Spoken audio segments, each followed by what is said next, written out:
ತಮಿಳು ಚಿತ್ರರಂಗದ ಖ್ಯಾತ ನಟ, ಸಂಗೀತ ನಿರ್ದೇಶಕ ಮತ್ತು ನಿರ್ಮಾಪಕ ವಿಜಯ್ ಆಂಟೋನಿ ಅವರು ತಮ್ಮ ಇತ್ತೀಚಿನ ಹೇಳಿಕೆಗಳಿಂದ ಸೋಷಿಯಲ್ ಮೀಡಿಯಾದಲ್ಲಿ ಭಾರೀ ಸದ್ದು ಮಾಡುತ್ತಿದ್ದಾರೆ. ಹೌದು, ಸದಾ ಬ್ಯುಸಿಯಾಗಿರುವ ಚೆನ್ನೈ ನಗರದ ಜೀವನಕ್ಕೆ ಗುಡ್ ಬೈ ಹೇಳಿ ಹಳ್ಳಿಯಲ್ಲಿ ನೆಲೆಸುವ ತಮ್ಮ ದೊಡ್ಡ ಆಸೆಯನ್ನು ಅವರು ಬಹಿರಂಗಪಡಿಸಿದ್ದಾರೆ.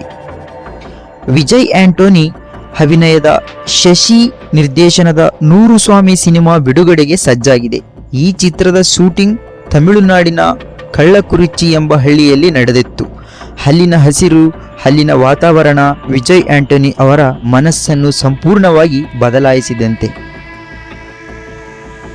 ಪ್ರಸ್ತುತ ತಲೆಮಾರಿನ ಯುವಕರು ಕೆಲಸ ಮತ್ತು ಸೌಕರ್ಯಗಳಿಗಾಗಿ ಹಳ್ಳಿಯಿಂದ ಸಿಟಿಗೆ ಓಡಿ ಬರುತ್ತಿದ್ದಾರೆ.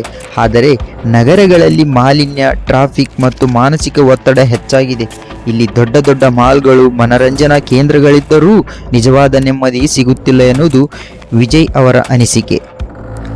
ಹಳ್ಳಿಯ ಶುದ್ಧ ಗಾಳಿ, ಪ್ರಕೃತಿಯ ಒಡನಾಟ ಮತ್ತು ಜನರ ನಡುವಿನ ಮುಕ್ತ ಪ್ರೀತಿ ಅವರಿಗೆ ತುಂಬಾ ಇಷ್ಟವಾಗಿದೆ. ಮನುಷ್ಯನಿಗೆ ಹಣ, ಹೆಸರು ಮತ್ತು ಪ್ರತಿಷ್ಠೆಗಿಂತ ಮಾನಸಿಕ ಶಾಂತಿ ಮುಖ್ಯ.